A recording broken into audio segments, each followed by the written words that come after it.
রবিবারের ব্যস্ত রুটিন, সংসারের কাজে অদক্ষ মেয়েটা আজকে একা হাতে রান্নার সংসার সামলাচ্ছে। রাধে রাধে বন্ধুরা, তোমরা সবাই কেমন আছো?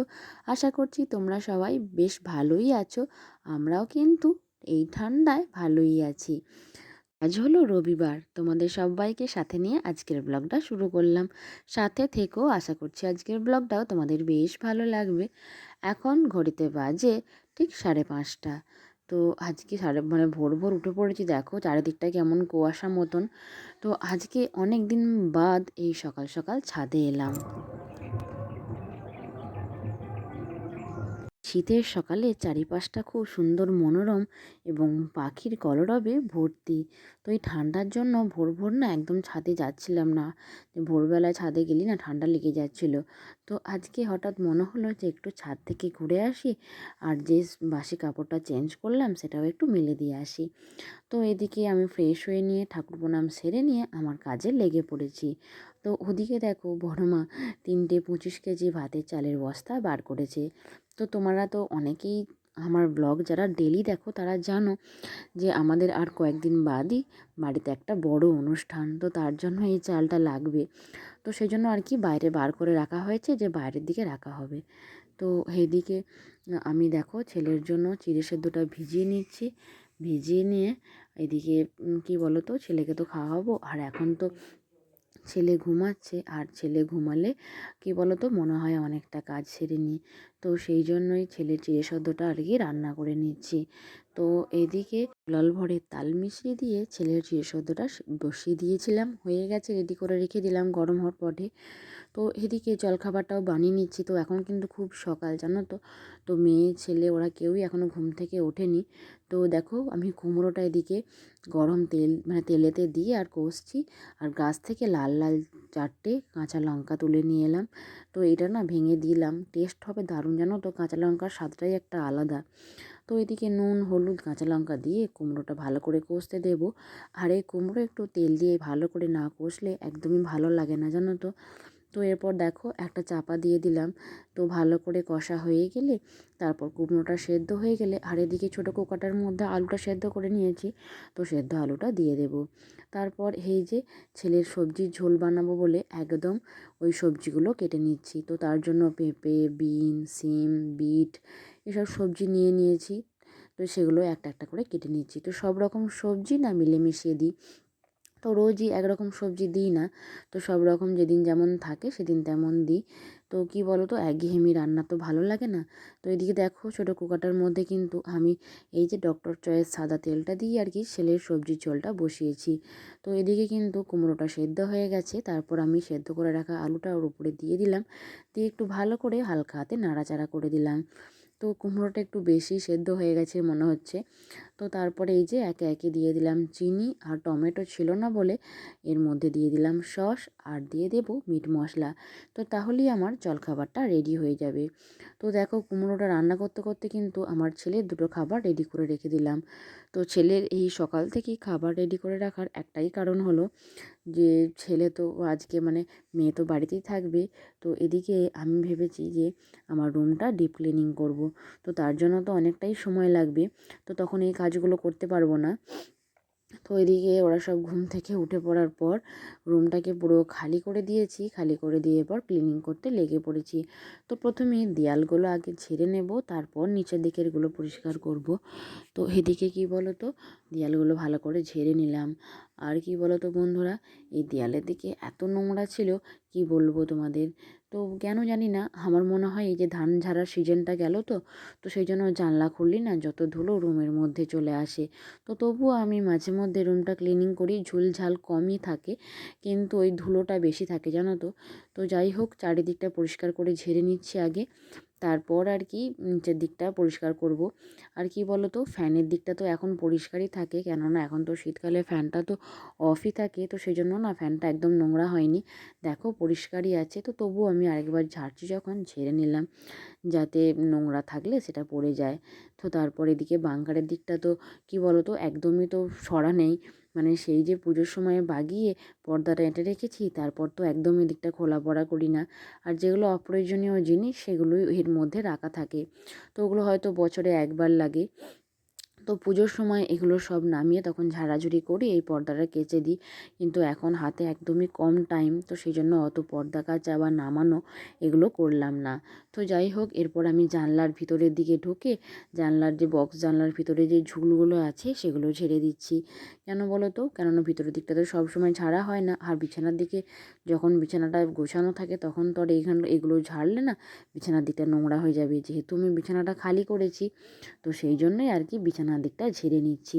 তো বিছানাটার দিকটা ঝেড়ে নিয়ে আমি দেখো জানলার দিকে যে ওদিকটা ঝেড়ে চলে এলাম, দিয়ে বাইরের দিকে যে জানলার যে জালটা আছে সেটা ঝেড়ে নিচ্ছি।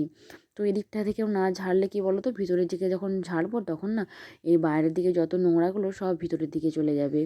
তো সেই জন্য বাইরের দিকে যে জানলাটা সেটা ঝেড়ে চলে এলাম রুমের মধ্যে। এরপর আলমারির মাথাটা পরিষ্কার করব। তো আলমারির উপরের দিকে যে ওই ছোটো ছোটো কাপড়গুলো, কাপড় নয় সরি, ছোটো ছোটো যে তোয়ালেগুলো দেওয়া ছিল তো সেগুলো কাচতে দিয়ে দিলাম। তারপর এই যে বইয়ের যে জায়গাগুলো সেগুলো সব নামিয়ে দিচ্ছি। আর যত জিনিস ছিল সব নামিয়ে এখানটা মুছে নেব। কেননা উপরের দিকে নোংরাগুলো যদি নিচে না নামাই না, তাহলে কি বলো তো, তাহলে তো এগুলো একদম নোংরা হয়ে যাবে। তো সেই জন্য উপর থেকে নিচের দিকে মুছে মুছে নেমে এলাম। তারপর মোটামুটি যে আমার ঝাড়াঝুড়ি কমপ্লিট হয়ে গেছে, একদম খাটের নিচ পর্যন্ত ঝেড়ে নিয়েছি।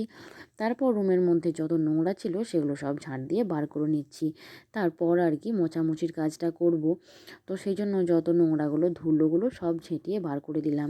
তারপর এই যে দেখো, খুব সুন্দর টেডি বিয়ারগুলো আমি কিন্তু কি বলো তো এই পলিথিনে ভরে রেখেছি। তো ভেবেছিলাম পলিথিনগুলো একটু পাল্টে দেবো, কিন্তু কি বলো তো, এই তো কদিন আগে মেয়ের বইয়ের মলাট দিলাম, ওই যে কাপড়ের যে পলিথিনগুলো হয়, তো সেই জন্য না কাপড়ের পলিথিনগুলো ফুরিয়ে গেছে। তো ভাবলাম যে থাক, আর কদিন বাদই আর কি ওগুলো পাল্টাবো। তারপরে এই যে দেখো স্টিলগুলো মুছে নিচ্ছি। তো স্টিলগুলো একটু কেরোসিন তেল দিয়ে মুছলে বেশ ভালো হয় এবং চকচক করে, আর স্টিলটাও কিন্তু বেশ ভালো থাকে। তো সেই জন্য আর কি ছোটো কাপড়ে করে কেরোসিন তেল দিয়ে আমি স্টিলগুলো সব মুছে নিলাম। তো যেহেতু ঘরের মধ্যে আর ধুলোর ভাঁজ নেই, তো সেই জন্যই আর কি বিছানা থেকে গদিটাও নামিয়ে নিয়ে এসে উঠানের মধ্যে রোদে দিয়ে দিলাম। তো মাসে একবার করে এই গদিটা আমি রোদে দেওয়ার চেষ্টা করি। তো রোদে দিলে না বেশ গদিটা খুব সুন্দর ফোলে এবং বিছানাটাও বেশ শুতে আরাম লাগে, জানো তো। আর কি বলো তো, এই ঘর যখন ডিপ ক্লিনিং করি আমি প্রায় সময় এই গদিটা রোদে দিয়ে থাকি। তাছাড়াও মাসে একবার করে এই গদিটা রোদে দিই। তো যাই হোক, গদিটা এখন রোদ পাক, যখন আবার ছেলে ঘুমাবে তার আগে আমি গদিটা নিয়ে এসে বিছানাটা আবার গুছিয়ে দেবো। তো এদিকে দেখো আমি বেশ সার্ফ দিয়ে একটা জল করে আর কাপড় দিয়ে ভালো করে দরজাটা মুছে দিচ্ছি। তো বেশিরভাগ সময় এই সাদাগুলোই বেশি নোংরা হয়, তো একটু টিপে টিপে মুছে দিলে বেশ চকচক করে।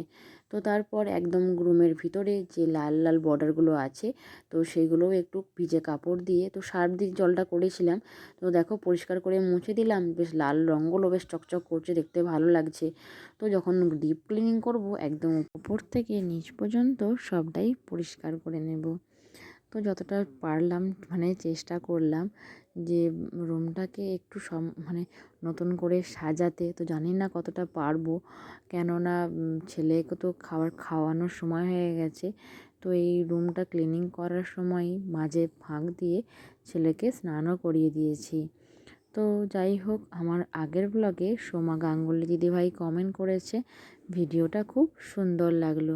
তো দিদিভাই তোমাকে অসংখ্য অসংখ্য ধন্যবাদ আমাকে এত সুন্দর কমেন্ট করার জন্য এবং আমার ভিডিও এত মনোযোগ সহকারে দেখার জন্য। তো যাই হোক দিদিভাইরা, তোমরা কিন্তু সবাই আমার ভিডিও দেখে এত সুন্দর সুন্দর ভালোবাসার কমেন্ট করো। তো তোমাদের কমেন্টের অপেক্ষায় আমি রইলাম। তো এরপর কি বলো তো, স্নান টান সেরে নিয়েছি। তারপরে এই যে ছাদে দেখো কত জামা কাপড় মেলা আছে। তো স্নান করার পর আমার ছেলের, মেয়ের, আমার, তো বাড়ির মানে অনেকেরই জামা কাপড় আছে, তো সেগুলো সব মেলতে এলাম। আর যত জামা কাপড় মানে কাচা হয়েছিল শুকিয়ে গেছে সকালেরগুলো, তো সেগুলো সব তুলে নিয়ে চলে যাব। আর কি বলো তো, প্রতিদিন এত কাচাকুচি হচ্ছে, প্রায় তো আজকে 5 বালতির মতো কাচাকুচি হয়েছিল। তো সব তুলে নিয়ে চলে এলাম।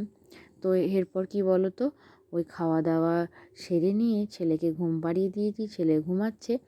এরপর মোছামুছির কাজ আরম্ভ করেছি। তো প্রথমে ড্রেসিং টেবিলটাকে দিয়ে আরম্ভ করলাম, কেননা এটা ফাঁকা হলেও ধুলো পড়ে। তো ধুলো পড়লে তো আর দেখতে ভালো লাগে না রুমের মধ্যে। তো আগে ভাবলাম যে ড্রেসিং টেবিলটাই পরিষ্কার করে দিই। তো দেখো ড্রেসিং টেবিলটা আগে মুছে দিলাম, তারপরে এই যে কলিন দিয়ে আলমারির যত কাঁচ সব মুছে ফেলছি।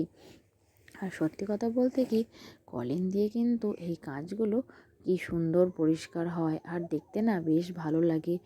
তো কি বলো তো, একদম স্বচ্ছ হয়ে যায় কাঁচটা। তো দেখো আমি এদিকে কিন্তু সব কটা কাঁচই মুছে দিচ্ছি। আর কি বলো তো, একটু পরিষ্কার রুমাল দিয়ে মুছলে আরও স্বচ্ছ হয়। তো দেখো বন্ধুরা, আমি কিন্তু ড্রেসিং টেবিলটা মোছার পর তারপরে এই যে শোকেস আলমারিটা মুছে নিচ্ছি।